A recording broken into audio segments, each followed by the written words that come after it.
Good afternoon, and welcome back from your lunch break. For this afternoon, we are going to be starting with a presentation on the elements of local education code, mandatory requirements, lawmaking, and we will have Mike Sherry leading this presentation. Mike has been a lawyer and worked with Anishinaabe Aski Nation since 1984 with Grand Chief Crow Marty. And he's been working on the education file for the last few years. Joining Mike and beginning the presentation is Anishinaabe Aski Nation's Director of Education, Andrew Solomon. I'll pass the mic over to Andrew. Andrew?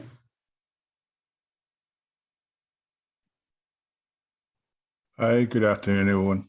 What Jake gonna say? What we're going to be talking about is the lawmaking.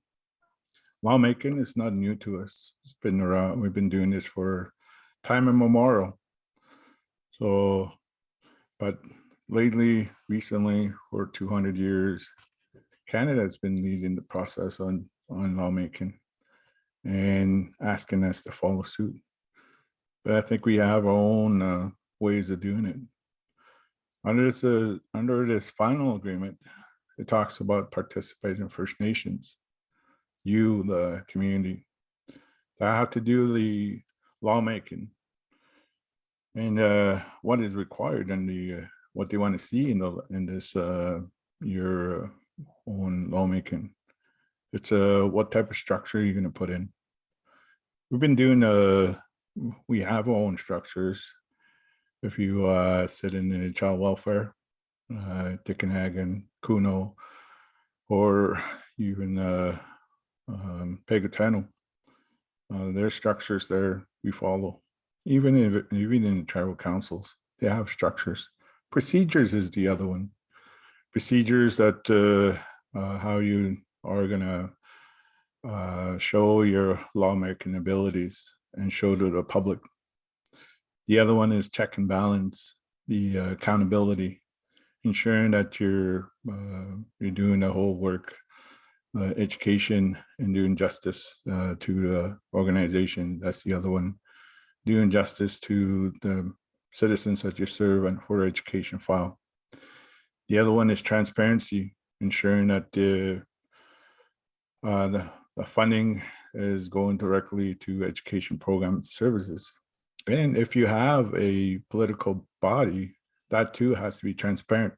How are they working on your behalf? The amendment procedures, that's the other one. As you know, education will evolve, so you have to make sure that there is ways to change those amendments. The delegation, it's not just the education that you're going to be working on, the local codes, but there's an upper one. How are you going to work with the territory-wide law, the territory-wide body, and how are you going to delegate your power and authority to them? The other one is the most important one, language and culture.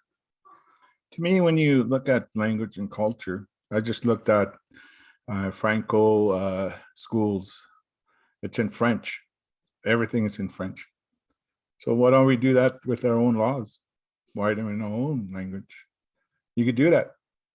And I would encourage everybody to do that, and ensuring that to show your autonomy, to show that you are the First Nations.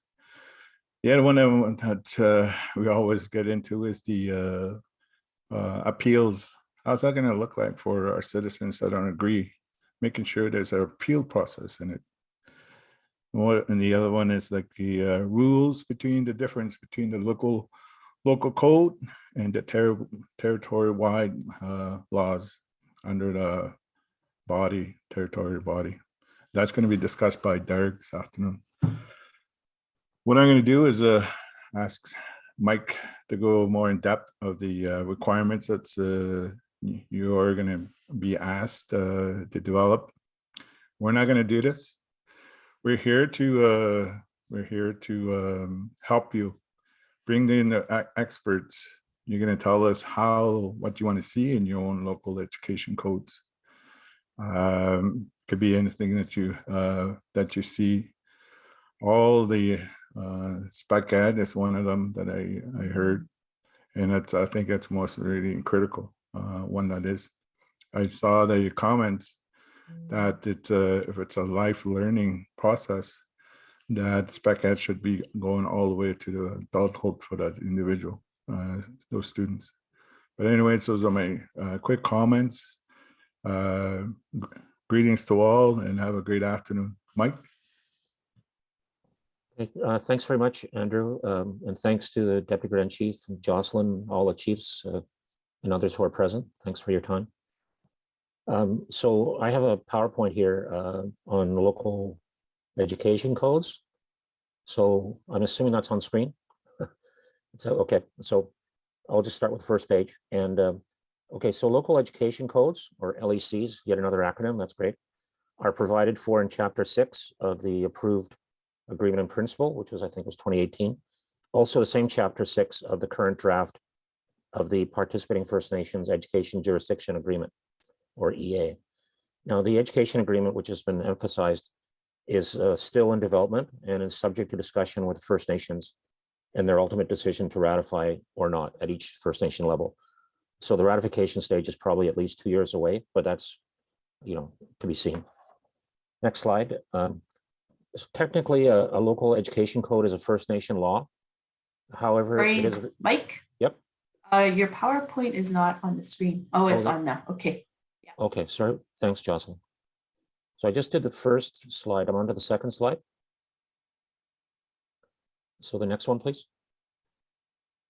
Thank you. Okay. Thanks for that. So technically, the local education code of a First Nation is a First Nation law. However, it's very different from regular or everyday laws that can be passed by First Nations in years to come, assuming the education agreement is ratified and by First Nations and the federal government, which would be through a federal statute specific to Anishinaabe Nation. So next slide, please. The code is a fundamental or constitutional document. It establishes basic education structures, sets out basic principles, and maps out the lawmaking procedure going forward. The equivalent document in the Anishinaabe Education Agreement, which we talked a lot about yesterday with Tracy and others, and Jordan, is actually called they actually call it a constitution. So it's the same basic model. Each First Nation will have its own unique code or constitution. In the NAN draft agreement so far, it's called a code.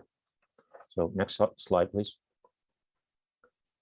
A code must be ratified by a First Nation at the same time as the larger ratification package, which includes the education agreement.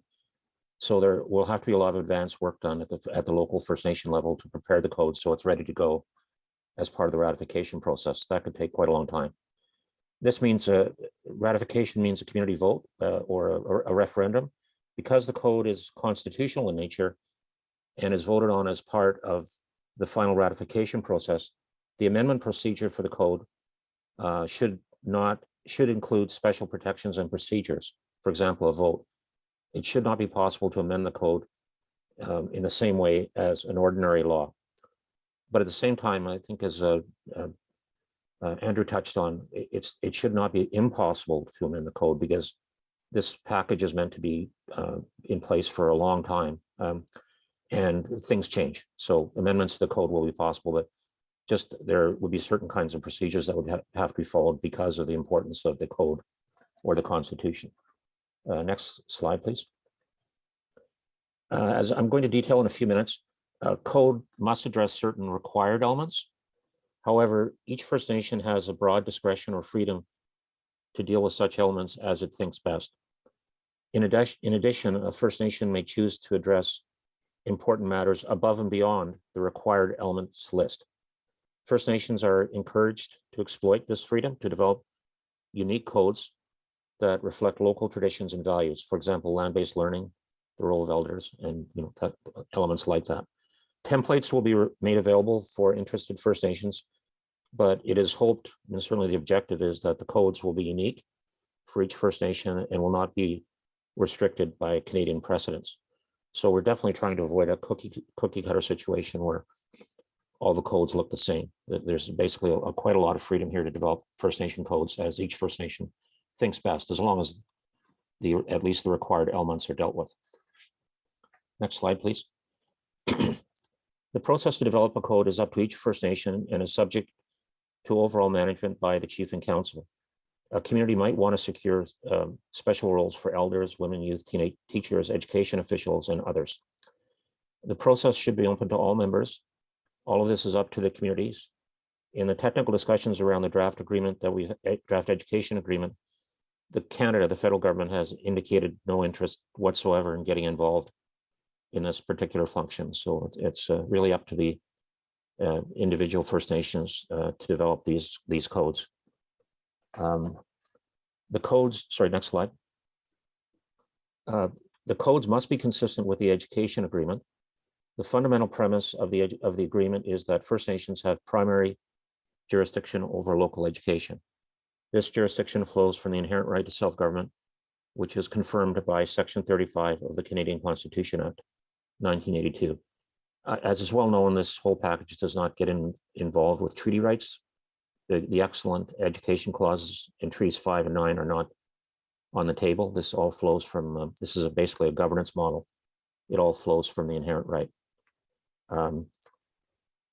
Legal counsel will be available to First Nations who request this kind of assistance in the development of codes, but that's not required. First Nations can work with their own advisors as they so choose, but that resource will be available to people. Next slide, please. A code will require certain things to be done over the years in accordance with set procedures. Each First Nation should consider the cost and liability implications of any legal obligations contained in a code, as is the case with future laws.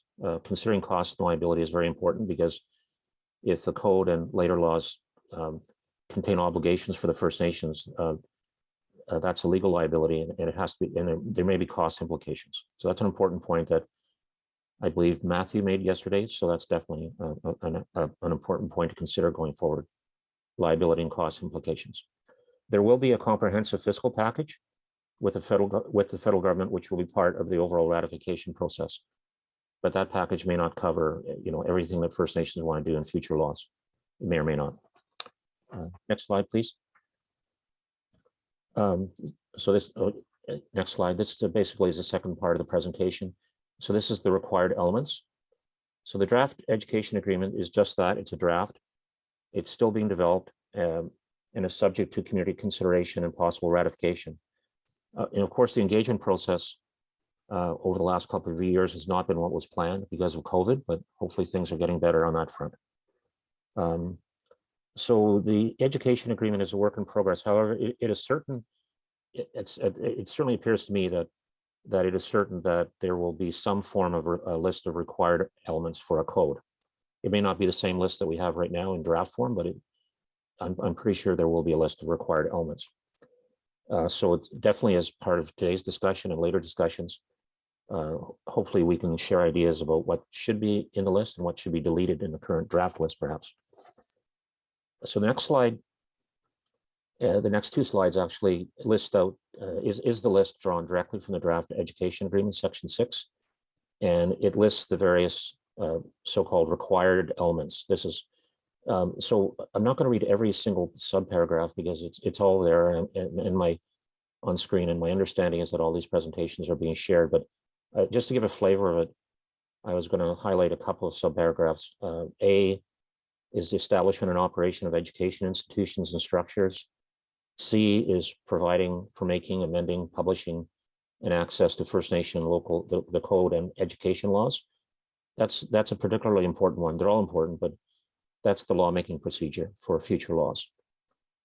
And going on to the next slide, I was just going to highlight paragraph E, which is political and financial accountability. G is conflict of interest rules. And finally, I is mechanisms to appeal decisions of the First Nation. So that's the list as is in the current draft, very much subject to change, but it gives you, I should give people a sense of what's being discussed and what's coming. Now that list is, it's a lot to unpack. It's a little bit long, a little bit technical.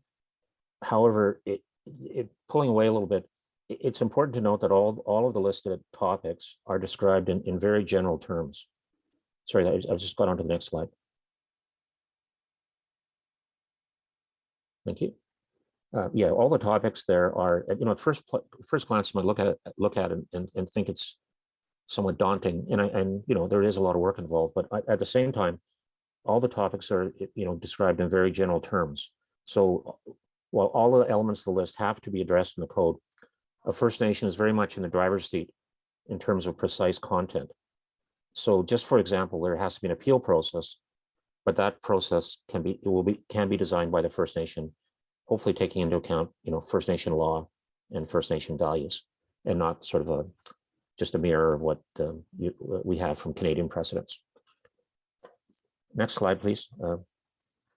So the education agreement makes it clear that a code may include other things, but the components for the above list, which I just went through, are the minimum required. First Nations are free to add on non-listed elements to their code. There's just about two general limitations to that openness, is that the consistency with the education agreement, of course, any elements that are added to the list that are not required have to be consistent with the education agreement. And also, as more of a common sense type thing, that the added elements should be constitutional in nature, and as opposed to detailed or technical things, because the code is a constitutional kind of document. The detailed and technical things are better, in my view, are better dealt with later on in laws, regulations, and policies. As I mentioned earlier on, the code's going to be relatively difficult to amend, not impossible. So if you insert a lot of detail and technical things, it just is restrictive. So better to deal with that later on in laws, policies, and regulations. Last slide, please. Yeah, the optional elements. We don't have an official list of optional elements. That's really a matter of imagination. But just to give you a flavor of it, optional elements, optional or additional add-on elements might include matters such as education standards, process to develop policy, interaction with a proposed regional body, the TWEB, the role of various parties such as elders, students, chief and council, principles for second level services, the relationship with the province, debt limits perhaps, and LGBTQ two-spirits plus. So that's just a kind of a list to get people thinking about, what you might want to add to the code if you choose to go that way. Templates for required and additional elements may be helpful, but always the objective is to avoid, the cookie cutter problem, and really just to give people ideas and drafts to work with. But the hope and objective is that each code will be quite unique to each First Nation. And just a couple of closing comments. Some of this material here might be helpful in the lawmaking activity later on today. So I hope so.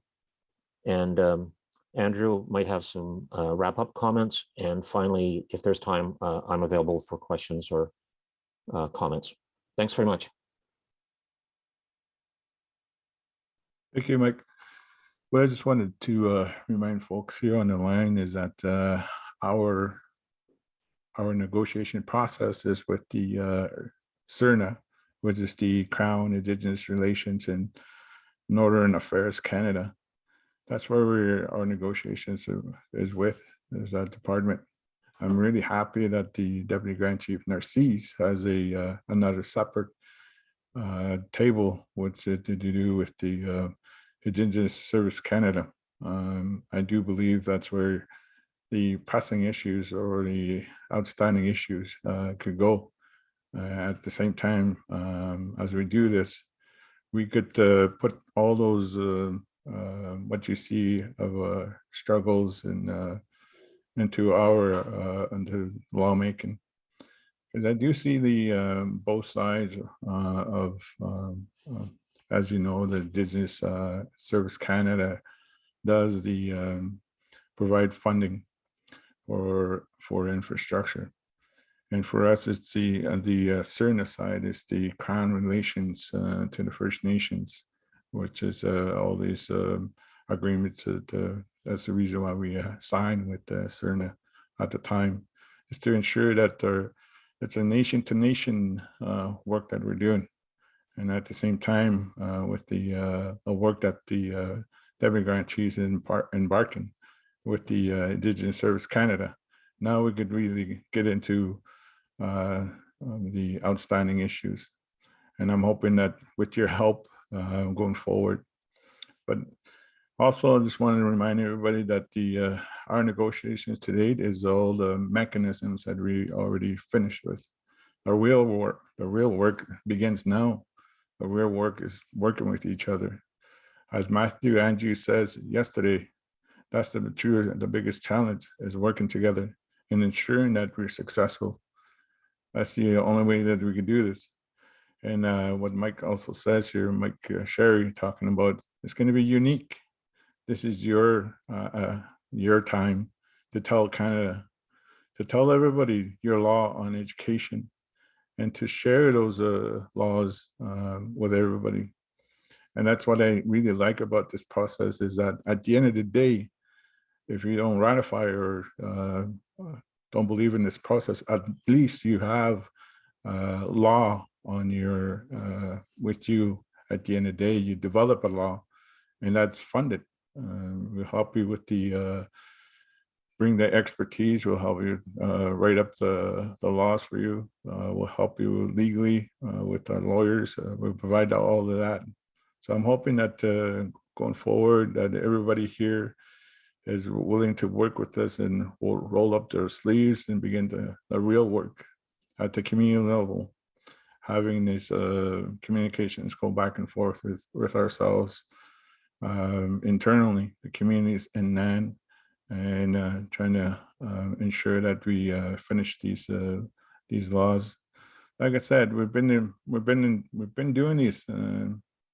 Been doing this work. We've been involved with other corporations, and we've been successful in those corporations.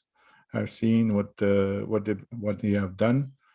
I've seen what what's been doing, and the successes that's happening there. I think we could do the same thing here with our own education. And you could also look at the best practices that was introduced yesterday from other First Nations that went ahead forward, and just having communications. You guys at the community, you could contact them and say, hey, what's working, what's not working, and taking those into considerations as you develop this. Derek said it yesterday, we're just facilitating. You at the end, you at the community, or the leaders here, the grassroots, you tell us what you want us to do for you. And that's what I want to say as my final comments.